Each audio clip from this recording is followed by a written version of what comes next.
Ndakadanana nechipoko chemuNigerian ndakazozviziva mushure mekunge angonyangarika. When I looked for him online, zvandakazofind out about his life, kuNigeria kune juju.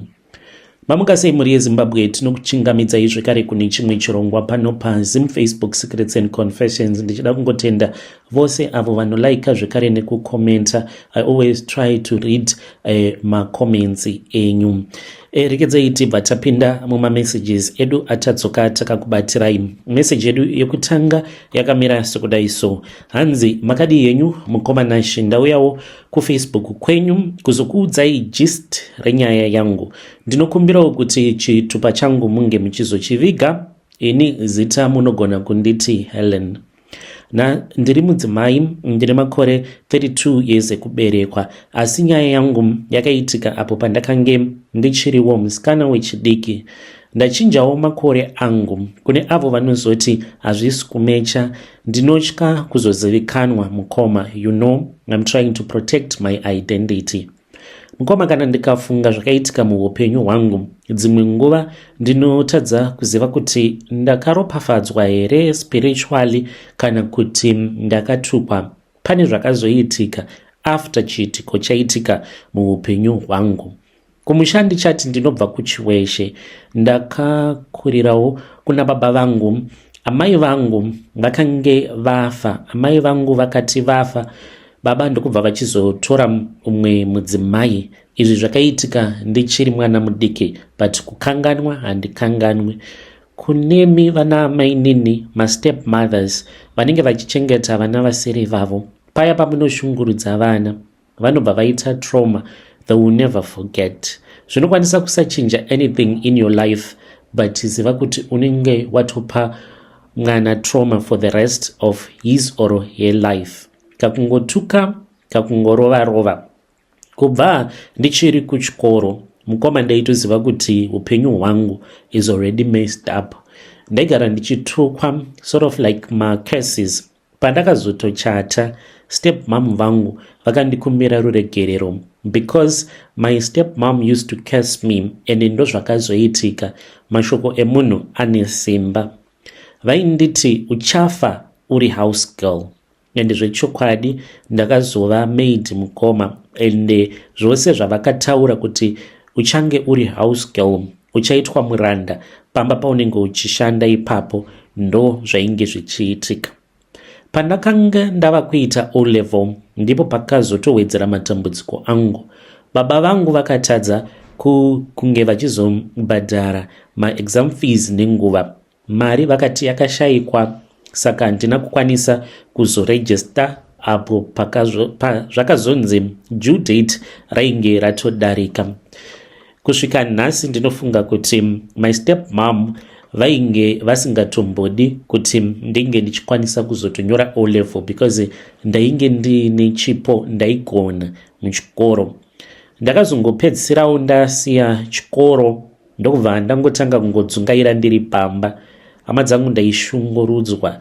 Paiva nenguva dzekuti ndaigona kuswerera muguri wechibage chaiwo, but pamba pachidyiwa because baba vangu vaishanda. Ndiri mwana wateacher, but ndakange ndisina O level. Maticha ndivo vanozivikanwa nekukoshesa chikoro nedzidzo, but vangu baba vakashayira wavo mwana mari yekuregister. Saka mukomanashi pandakange ndava ne18 years ndo pandakange ndaita sekunge ndati ngwarirei, ndokubva ndachizobva kuchiweshe ndikabva ndauya muHarare kuzotsvaka basa. Ndakabva ndawana basa as a maid. Ndakange ndava kushanda muBorodale. Mhuri yandaishandira vakange vari vanhu vaiva right, but nekuda kwemacases aya andainge ndakaiswa na step mom vangu, ndaishandira vanhu vaiva nemwoyo murefu, but dzimwe nguva madam boss vangu so vaingondiitira mamwe mashort tempers akange asinganzwisisiki. Sezvisinei ndaigara mustaff quarters kumashure kweimba yavo. Ndaitova sort of like nekayard kangu. Gedhi randaitoshandisa rainge rakatosiyana negedhi remabosses angu. Pamba pavo pakange pakanaka chaizvo. saka vakanditi kana uinewo mavisitors ako unongotizivisa. Saka pakutanga mukwamanashi zvakambondiremera, ndaitotya, but ndakazosvika pakuzojairira kugara ndiri ndega. Asi pane chimwe chinhu chandisingakanganwi chakatanga kundinetsa. Ndairamba ndichirota hope dzimwe chete ndichichata. Izvi zvinhu zvaigara zvichingondivhiringidza mupfungwa kuti ko ndinogorota ndichichata, because ndainzwa vanhu vanoti kana ukarota uchichata unenge wakatarisana nechiga cherufu.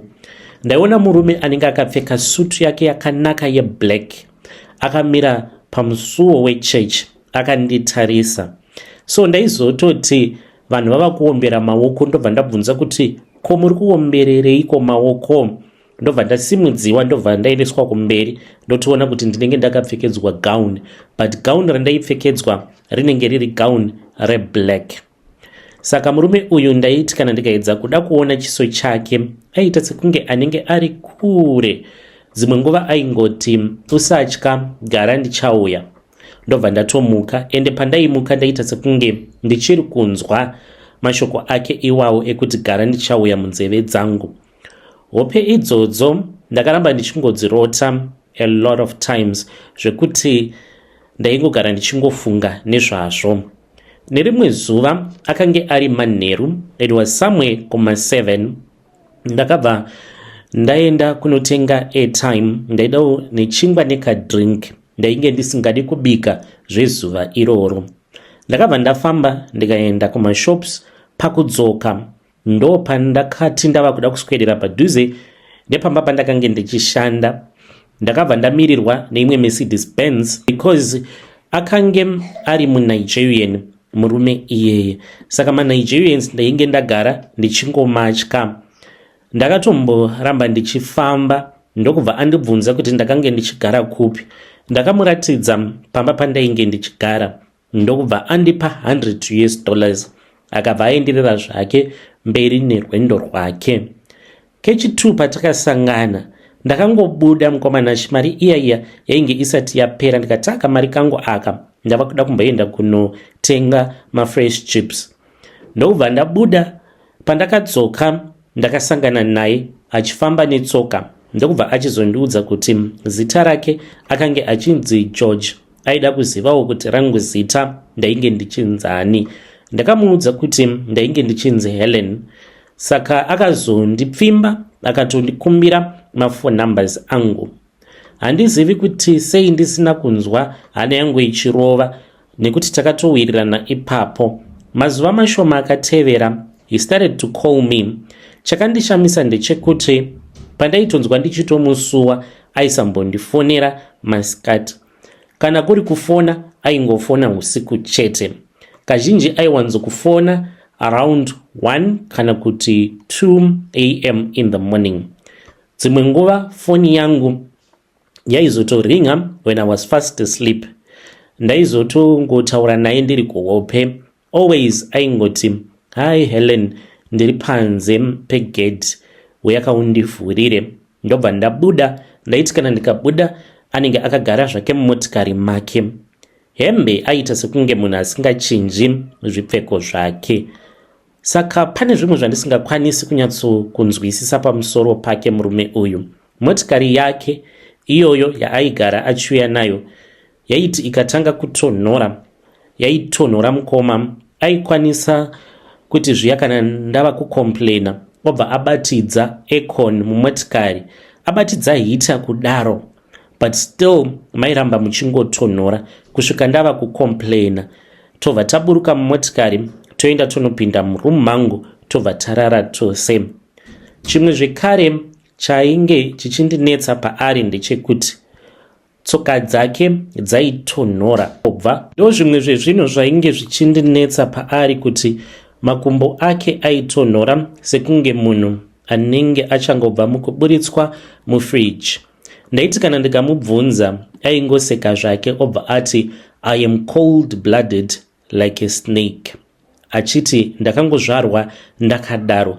So ndakazongosvikawo pakungosiyana nazvo. Ndaitowanzo kuti kana tiri tose ndaipfeka masocks so that patinogumanisa makumbo edu kutsoka uku ndisazonzwa kutonhorwa, because aitonhora chaizvo.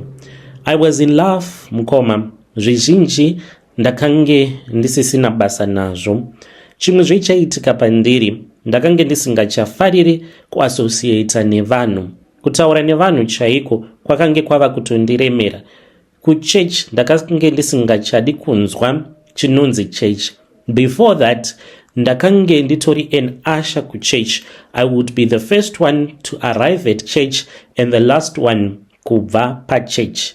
But after ndatanga kudanana na George, ndakange ndisingachaverengi Bible, ndakange ndisingachanamati, uye zvekare ndaiva ndiine dzimwe hope dzandaingorota, so ndichingovhiringika kuhope sekunge munhu ari kutopenga. So George aisamboda kusangana neni masikati, aingogara aine a perfect excuse. Ndaiti kana ndikati ndinoda kunoonawo kwaunogara, aingoti I'm still fixing my house. Kana ndikati handei tinoona, aingoti no, my boys are still busy fixing the house. Asi aiti akange aine imba hombe makare muBorodal. Aingoti nerimwe zuva ndichazokuratidza. Mwedzi yakafamba, ndakatanga kufunga kuti ndainge ndatozviwanirawo a perfect guy. Asi zvinhu zvakandishamisa mukoma ndezvekuti tava mumwedzi wenumber 2, munhu ndokubva atongoti zii kutongoshayika pamap. Ndakaita upenzi hwekuti handina kumbobvunza adresi, ndainge ndisingazivi kana adresi. Saka George uyu akange asina kana smartphone, aishandisa kambudzi kadiki kaingoshandisa kungofona. Ndaiti kana ndikada kutorawo maselfie when we were in bed, airamba achiti hafarire zvekutorwa mapictures.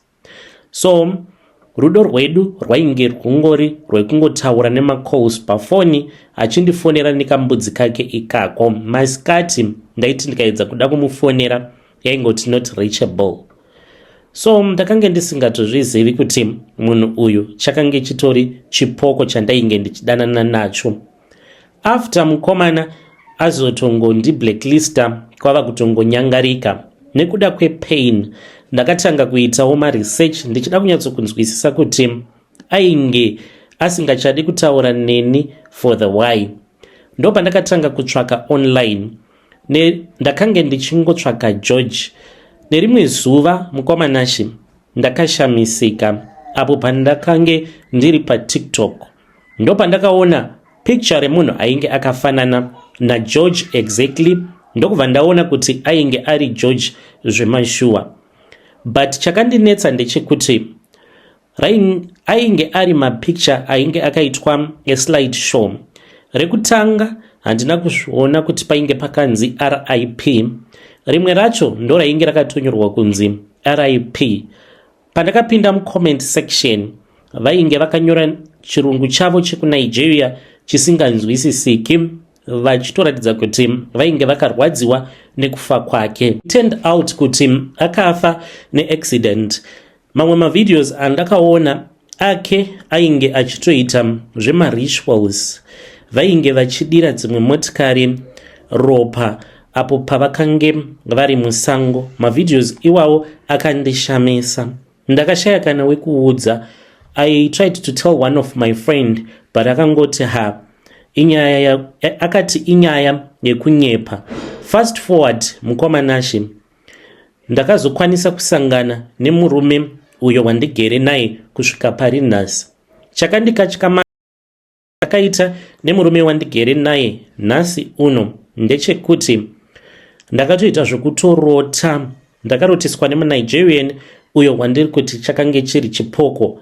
Akauya kwandiri ndokubva ati sorry, akandiratidza ruva. Akabva aenda ndokubva anotema ruva riya ndokubva andibatisa. Pandakangogamuchira ruva iroro rakashanduka rikabva raita murume wangu. A story that I can't even tell my husband. Ndiyo nyaya yangu mukoma yandiinayo, handizivi kuti vedare renyu vanoti kudii. Muri yeZimbabwe ndo message iyo yandakatumidzirwa ichibva kuna vanzvadzi vedu. Zvakangooma hazvo vedu we. Chii chakaitika? Chainge chiri chipoko here? Was it just her imagination?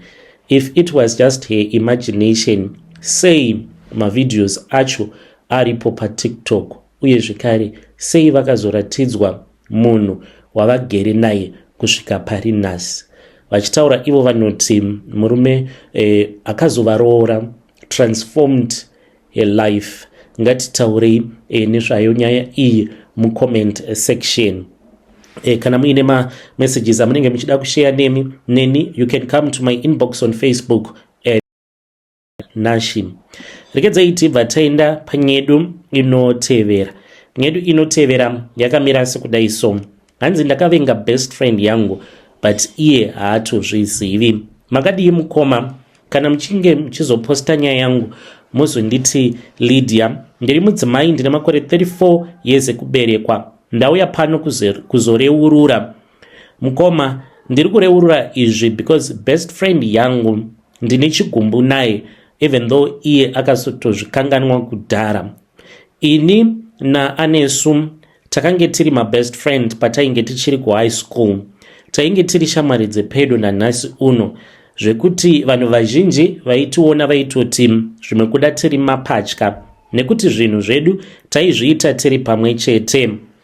Nekufamba kwenguva ndakazovawo neboyfriend yangu akange ari head boy pachikoro. Ndainge ndichimuda nekuti he was my first boyfriend. Saka akazotanga kudanana naAnesu. Iye kutaura kwake anoti Anesu ndiye akaita zvekutomusejusa. Zvakandirwadza because ndakasekwa nevamwe vainge vakandivenga.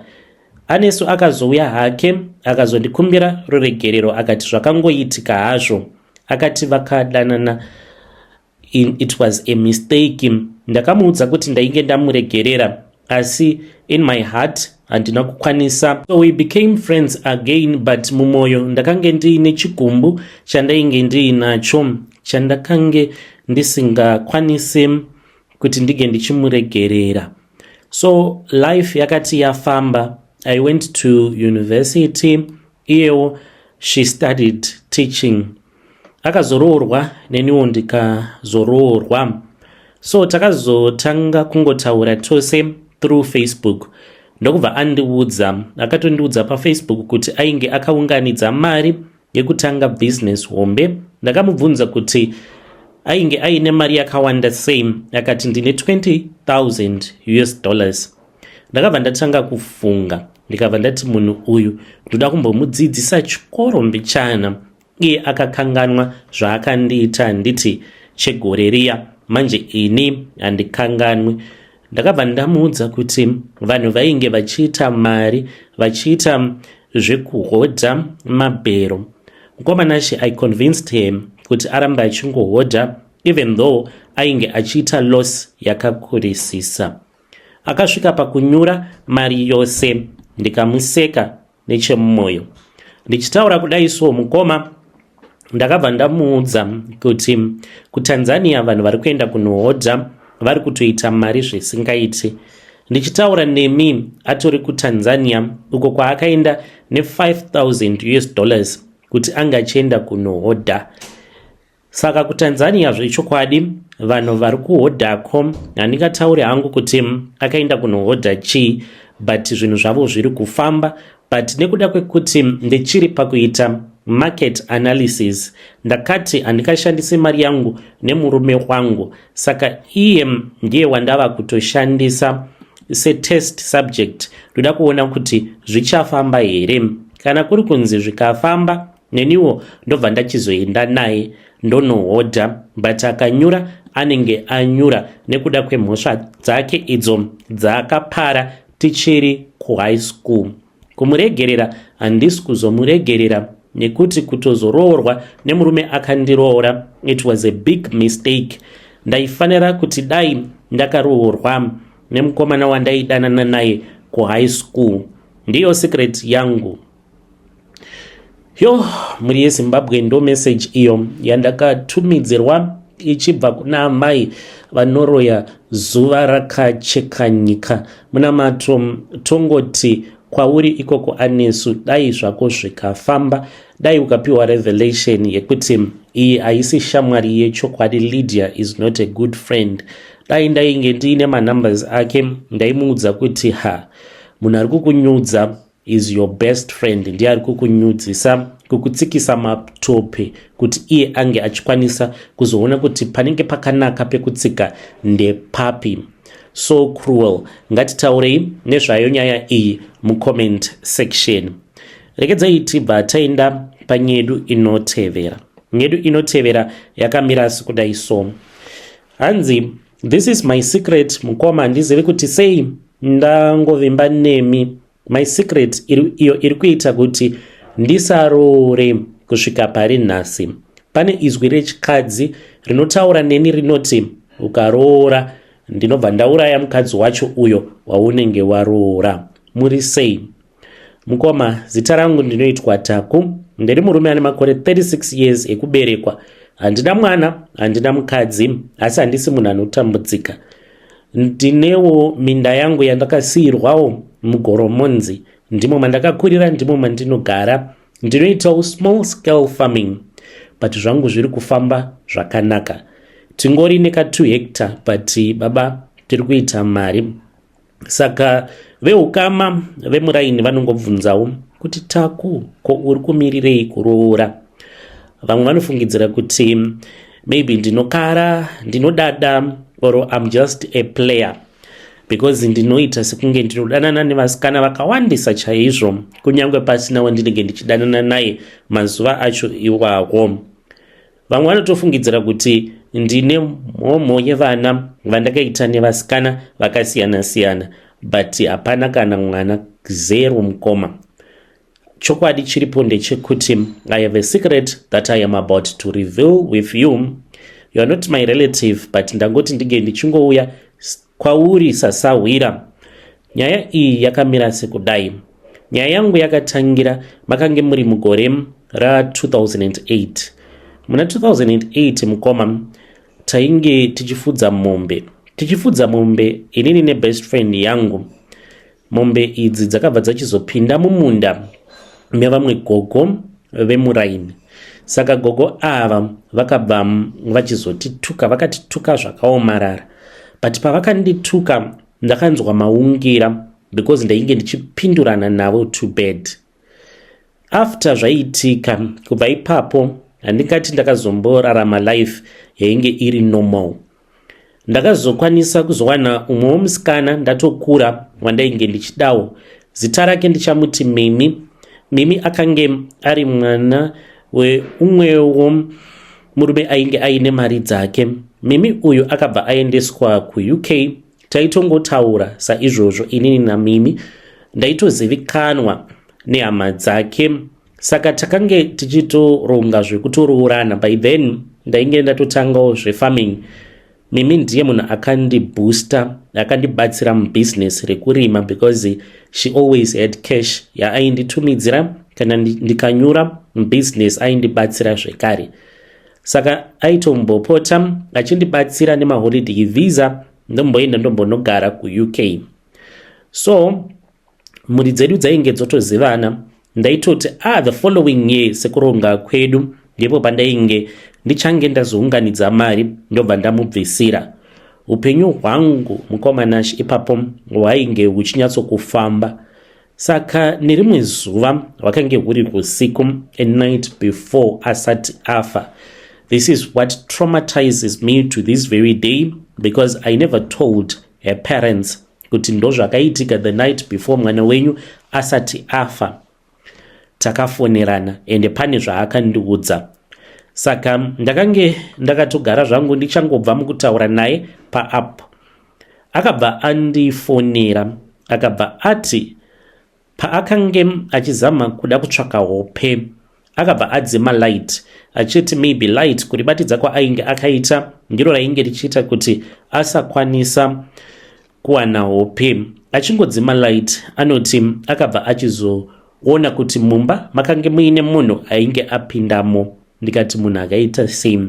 apa aitoratidza kuti she was so scared. Akati munhu wandaona uyu anga achiita kunge mukadzi anga akapfeka dress ranga riri regreen rakabvaruka but anga aine mapapiro sekunge eshiri.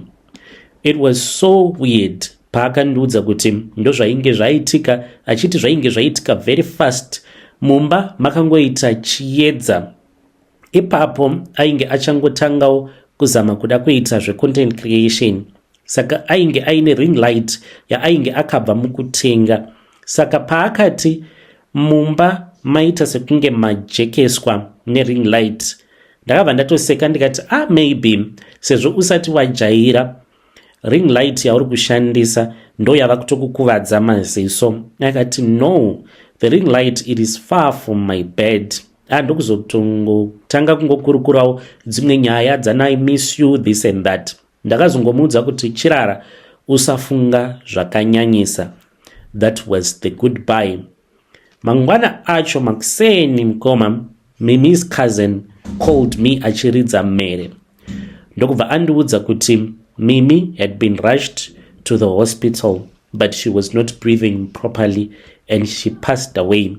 Pandakanzwa zvichinzi Mimi ainge afa, my heart was torn into several pieces. I had to go to the United Kingdom because that is where she is buried.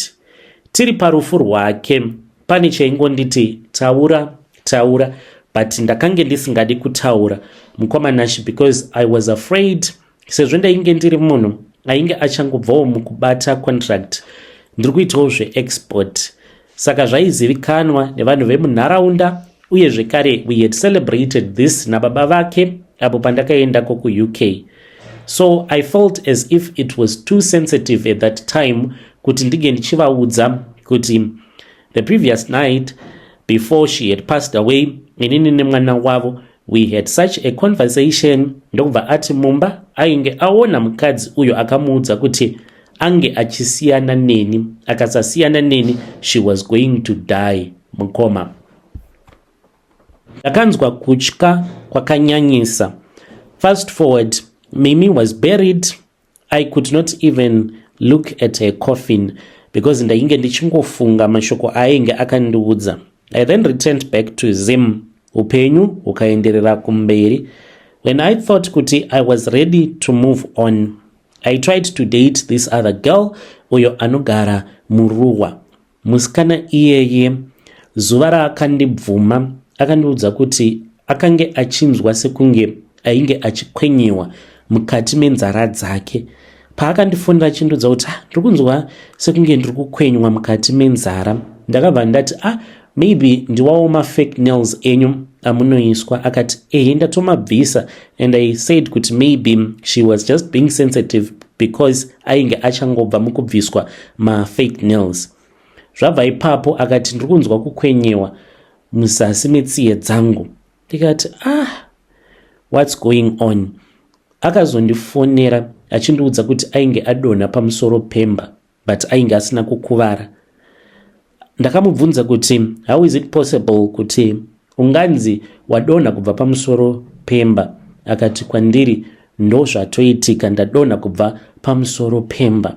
She was alone. Ndikati hauna kukuvara here? Akati no. Akanditi chiri kundinetsa ndaenda ndikanokumbira ladder panext door, because ladder izvezvi kutaura kudai ritoripo pamba ndiro randatoshandisa kukwira pamusoro pemba, asi chandikwidza pamusoro pemba handizivi. Ndazongofunduka ndiri pamusoro pemba. Kufunduka kwandaita ndikabva ndatokunguruka ndikadonha, but handina kana kumbokuvara. I rushed ndikaenda kuruwa ndikamuona ainge akatozara kuruva, because akati I'm not going to bath, you think kuti I'm lying. Ainge akangokuzvuka ruoko rwake rwekuleft nepachidya apa, but ainge asina kuvhunika kana kukuvara zvainge zviri serious. Ndakangomuramba. She was surprised. Akatombondibhega akandikumbira kuti tirambe tichikontinya, but I was afraid. Ndaitofungidzira kuti maybe chakanga ichiri chipoko chaMimi, but now I have come to understand kuti ndinogona kunge ndakagadzirwa nagogo vaya avo vataka kudyisira munda wavo nemombe dzedu. I don't know kuti ndingaitawo sei. The other thought that I had is to go and speak nevazukuru vagogo ivavo ndisingazozivi kuti how are they going to take it, because patori nebad blood between me and them. Kunotenga kwandakaita land ndichiwedzera land, there is bad blood between us. Saka maybe vanokwanisa kuzoti ndiri kupuma gogo vavo vakafa uroi. I need advice before I proceed. Muri yeZimbabwe ndo message iyo yandakatumidzirwa ichibva kuna mukoma vedu. Ngatitaurei navo mukoma vedu ava mucomment section. Zvakangooma hasho vedu the way that you can proceed. Maybe mukambotaura nevanhu vakuru vemufamily menyu, ndo vanogona kutokubatsirai, someone that you trust. Mutaura navo muvaudza the history that happened between you na gogo avo vamuri kuti gogo ivavo vanoita sekunge vakakutukai and she has since passed away. Vanhu vakuru ndo vanenge vachiziva kuti maissues akadaro what is supposed to be done, then vobva vachizotaura nefamily yekwana Mimi kuti ndo zvakaitika, because kana kuri kunzi Mimi uyo akafa nekuda kwenyu, mune ramangwana munokwanisa kuzopinda busy. So your family and family yekwana Mimi, they need to sit down together. Mova maona kuti pane uripa here unenge uchida kuzoitwa, otherwise your family will suffer. Mweya wa Mimi wava kunetsa zvekare. Ngatisanganei zvekare mune zvimwe zvirongwa zvinotevera.